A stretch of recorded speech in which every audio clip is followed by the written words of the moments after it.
Language is really difficult.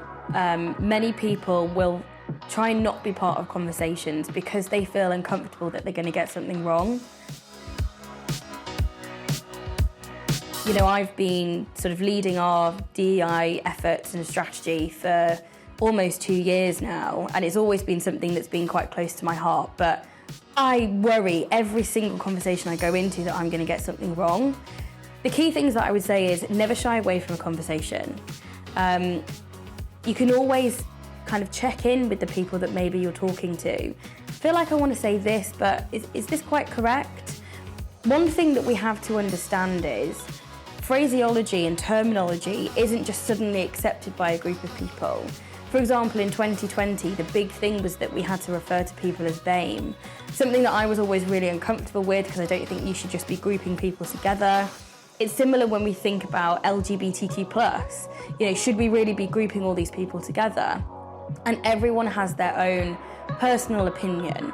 You know, as long as people aren't being discriminatory or bigoted about it, then I think always, you know, try and say something that seems fairly natural to you. But also, if somebody says, oh, that's not quite what you should say, then make sure you accept that, you learn from it, especially with topics in regards to diversity, with regards to inclusion. Language is really difficult, and I think a really key thing is that if people are trying to be part of a conversation and they do potentially get something incorrect, that we take them to one side and say, actually, this is potentially something better that you could say, or this is the reason why we don't say something like this anymore. You know, common sense should prevail. We should typically understand people's intention. And if we want people to continue being part of this conversation, it's so important that we don't vilify them for getting something wrong. One of the key things that we talk about here at the In-Group is safe spaces.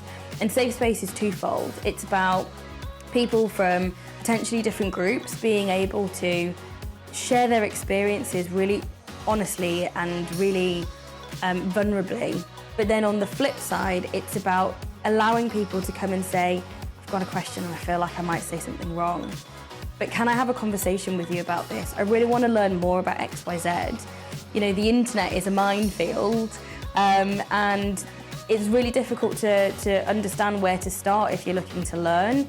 For those of you perhaps like myself who are really passionate with these different topics, and I'm learning every day, I think that's really key for everyone to realise. You know, nobody is an absolute expert at any of this. You know, we are learning how we go, but we need to make sure that we are allowing people to come on that journey with us.